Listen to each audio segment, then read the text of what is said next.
Welcome to my project.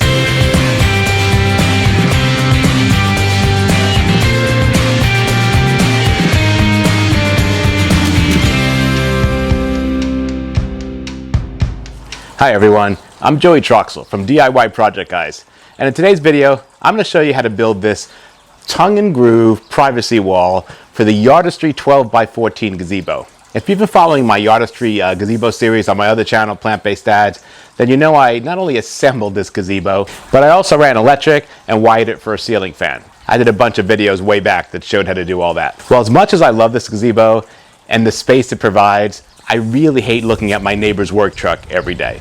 So this wall was my answer. Yardistry has a pre-made wall, not as heavy duty as this, but it's made for the pavilion they offer. And this isn't the pavilion, I've got the gazebo, so it wasn't gonna fit. So we decided to make it ourselves, and we did the whole project in one weekend. For this project, you'll need a few simple tools like a circular saw and a drill. If you want it to be more professionally made, you might want to invest in a cordless nailer. It really allowed me to assemble this wall, and I'd never used one before, but once I got the hang of it, it was smooth sailing. If you've got one of these gazebos, it's something you might want to look into. All right, let's get started. For the materials list, here's what we'll need. I used 13 tongue and groove siding boards. They come in different thicknesses. There's the 6-inch one, I think there are smaller ones too. I used the 8-inch one. If you use the 8-inch one, then you'll need 13 to do one complete side. So I got 13 tongue and groove siding boards at 8 inches high. They were 12 feet in length. Then I got two 12-foot pressure-treated 2x4s. These are going to be the two horizontal beams that support the vertical uprights. After that, I got three 8-foot pressure-treated 2x4s. These will be the three uprights that the siding will attach to.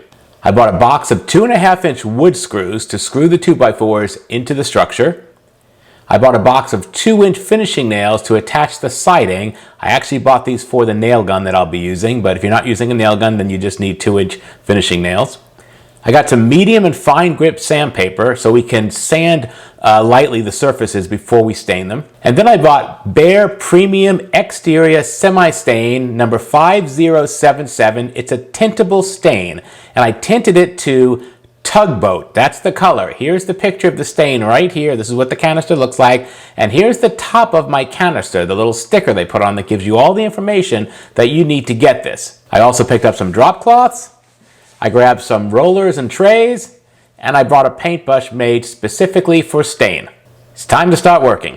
The first thing we did was lay out all our lumber. We're going to need to stain everything here and seal it. This stain actually stains and seals, so once you stain it, it's sealing it also against the weather. You can see here I've got all my siding boards laid out, and I've actually started staining the 2x4s on the left there. It's hard to see. That's the three uprights. The two horizontal ones I've already stained and they're in the backyard, but these are the three uprights, the 8-footers. Next it was on to sanding. These are the two trim boards we're going to put in at the very end after the wall is up, just where we put the nails in and where it meets the structure so we don't see any seams. We're lightly sanding everything. We just want to make sure any dirt comes off. Like if there's stickers on the wood, we want to take the stickers off and then sand where the stickers were. This is not getting painted, it's getting stained, so it needs to be, a nice finished product. The wood here this is not the best quality wood. We got what we could at Home Depot, but a lot of these boards were cracked. These are the best of them, and even these had a lot of bends, as you'll see later on, and they were really tough to work with. But we did a lot of sanding and a lot of staining, and they looked amazing at the end. So don't skip the sanding part, very important. Next here you can see we're starting the staining sealing process. The boards are upside down right now, so we're staining and sealing the back first. And we're doing it this way because after we're done and we flip them over, we'll stain and seal the finished side, and if for some reason the side that we have facing down, which will be the back side, sticks to the plastic drop cloth, well then it's not going to be a big deal because it's a side that's in the back anyway. So that was our thinking on this. Luckily nothing stuck, so it was fine. For the staining on the back, we're just rollering it on. That's all we're doing. I don't really care if it puddles or gets to be too much. We're not going to see that side. Next, we're starting on the front side. For the front, we want to be much more careful with this. This is the finished side. After we wipe down all the boards from sanding, we're rollering on the stain here just to get it on there. After that, we're taking the brush and we're going back and forth over it to make sure there's no puddling or any of the roller marks. And you can see we're going with the grain. It's coming out really nice. That's a really good match. While Tim is doing that, my son Lex and I are in the backyard. We're going to set up the supports to attach this thing. First, we're putting in the horizontal supports. I'm having one on the very bottom and one right below the fence line. We're putting the one below the fence line in first. We're just going to mount it right to the bottom of those supports, those roof supports, just so we know where it goes and we know it's even, because I know the structure is already level. So I'm just drilling some screw holes, and then I'm putting in some of the 2.5-inch screws right through the 2x4s and into the structure. Next, I'm taking a measurement. I'm not going all the way down to the bottom of the floor with the siding. There's going to be about a 6-inch gap. And I'm ready to go. We're going to put in the second horizontal 12-foot 2x4. Same thing as above. I'm going to put it on my mark. I'm going to drill some screw holes, and then I'm going to screw it in. Next, I'm going to go around and make sure I have enough screws in all the 2x4s. I should have 3 in each side. The reason we put those horizontal 2x4s in were to give us a place to mount the vertical 2x4s. The vertical 2x4s are what's going to hold up the whole siding. So we needed some place to mount those. I'm taking a measurement here so I know how much to cut off this board. While it's already stained and sealed, it isn't the right size. It's still the 8-foot that I got right out of the store. Next, I'm going to get my circular saw and I'm going to make the cut I need, so this is just the right size. Now I need to cut around that support up there, so I'm going to need to notch this whole thing. First, I'm going to move that light out of the way because it's going to get right in the middle of where I need to work. Then I'm going to make a mark. Lex is holding up the board. I'm going to make a mark right on top of that support brace and right on the bottom of it. So I can notch out with my jigsaw about 1 inch to go around that thing. And you can see right here I've made my marks where I need to cut with the jigsaw. Because that support sticks out into the frame here, I've got a notch around it. Next, I'm going to make my mark on the wood with my ruler, and I'm going to use my jigsaw and cut this out. The board is shaking a little bit because Lex is filming instead of holding the other end of the board, but so your board won't be shaking.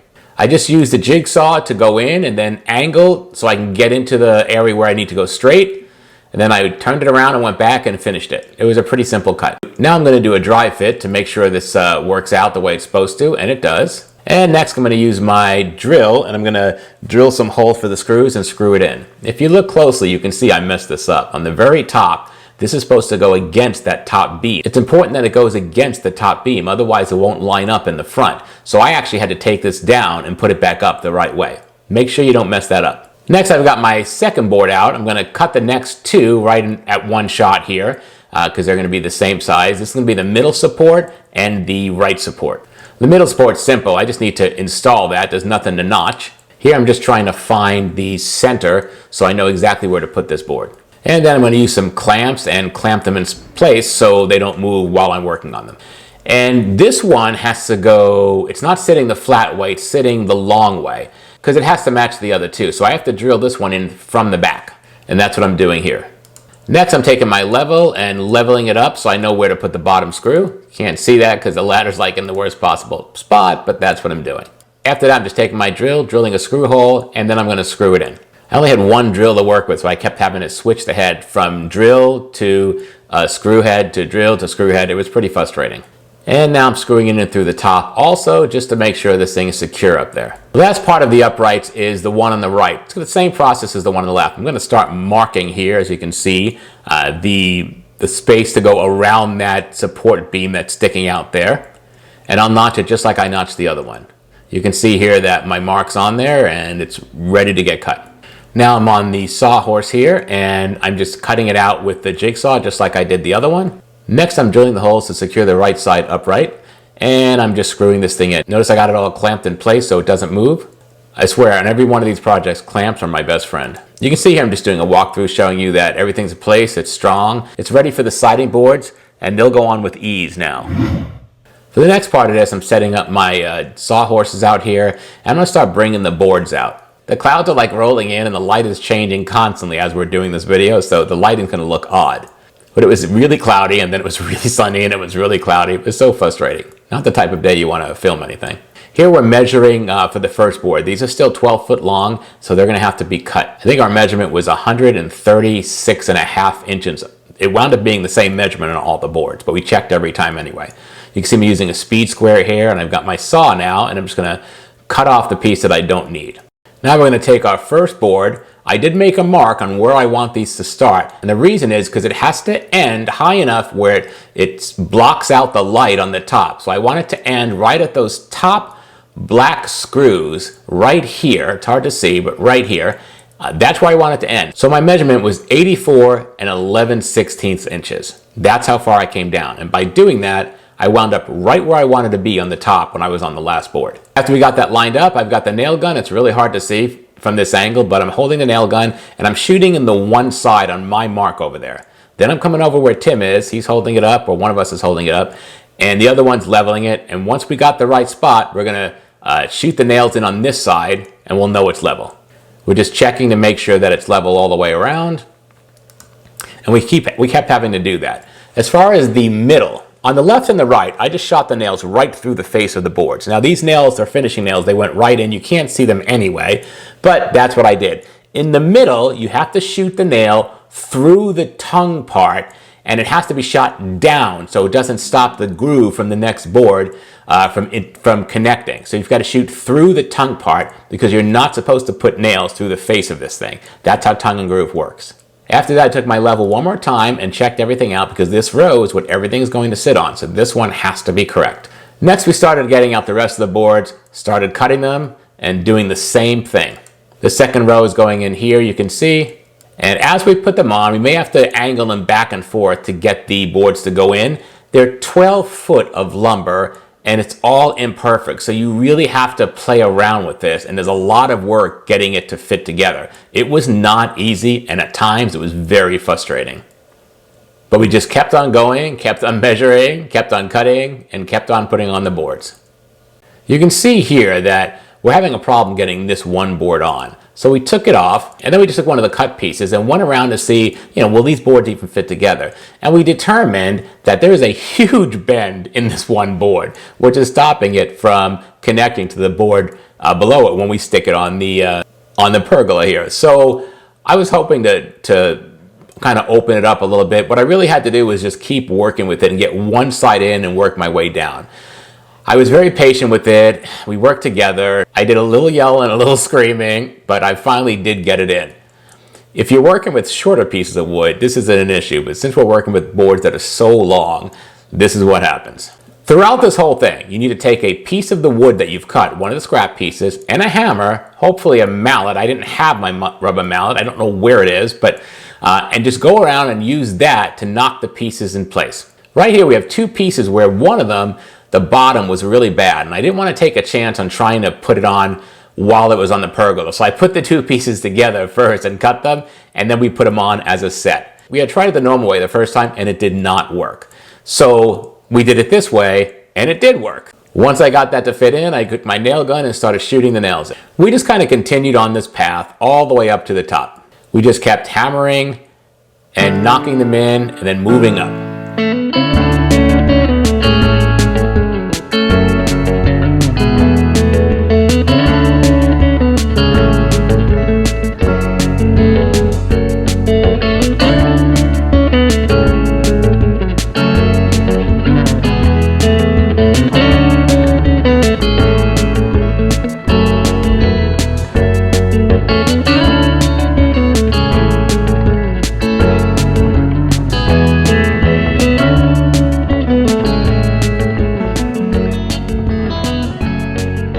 Eventually we got to the very last piece. You may need to notch on the very edges for those black screws that are there. I had to do that and that was fine. But you can see it's really level and it blocks out entirely the view of the neighbor's house. The last thing we need to do is set up our trim pieces. We had painted two 8-foot trim pieces to go on the left and the right to cover the spaces where we cut the board. So you can see right here, I'm kind of fitting one in and getting a size. They're really thin, so you're going to work with them carefully. You're not going to be able to cut them with a power saw. You're going to have to use a miter box and a handsaw. You can see right here I'm taking a measurement to see how long this piece needs to be. They're 8 feet because that's how I bought them. They haven't been cut yet. Here I am using a handsaw and a miter box to cut them. You don't want to use a power saw. It'll just shred this wood. It's so thin, but it's just a trim piece. Here we are putting the first piece up on the right. We're just going to hold it in place and nail it in with some short nails. Now we're doing the one on the left, same thing, and you can see it gives a really nice finished look to it. And that's kind of the last piece of this project. you can kind of see that it's done and it's looking really good. Oh look, the cleanup guy's here. So now we're getting ready to just kind of finish up here. Tim is going around staining any imperfections, and there are a lot, you just can't see them. And Lex is picking up all the tools, and I had to pay him for that. Don't ask. That's how teenagers are. It looks absolutely amazing, but you know, it was a struggle for sure. And even though there were a lot of kind of imperfections, when it's all done, you just can't see them. And it's really like a work of art. It's beautiful. And look, I can't even see my neighbor's truck. Is that amazing or what? And here we have the finished product. The color is an exact match. It's tugboat. Make sure you get that color for the stain. It came out amazing. It's absolutely beautiful. And in here you can see a real good close-up of the trim pieces we put on, right? It's just a finished piece on the side. It looks really nice. And I mean, it's just cheap like lattice wood. That's all it is. And it's stained. If you go across the top, right, there's no light coming in, so it's perfect. And then there's the trim piece on the right. Looks really good there. And here's a shot behind this thing. I made sure to stain it so my neighbor didn't see like raw wood. He's only seeing a few levels of this, but I didn't even want him to see the 2x4. That's why the 2x4 is below the fence line. So even from back there, it looks pretty clean. I can't wait to enjoy this. All right, everyone, what did you think? Hopefully you enjoyed the project and got some value out of it. This privacy wall really changed the way we use this Yardistry Gazebo space. I will have a link below the video of all the tools that I used, all the supplies that I did. I'll have a supply list below. So if you're going to build this, you can get the same effect. Even the stain, everything that I used to match. Please help us out. Hit that like button, show us some love. Hit that subscribe button so you get notified every time we have a new DIY video, usually on Wednesdays. And leave a comment below. Let me know your thoughts on this. I know that Costco sells a lot of these, and I get a lot of comments about these Yardistry videos. So I know people are buying them. What are your thoughts on them? Do you have one of these? Have you attempted something like this? Do you need a privacy wall also? I'm telling you, this is the way to go. All right, until next time, if you want something done right, do it yourself.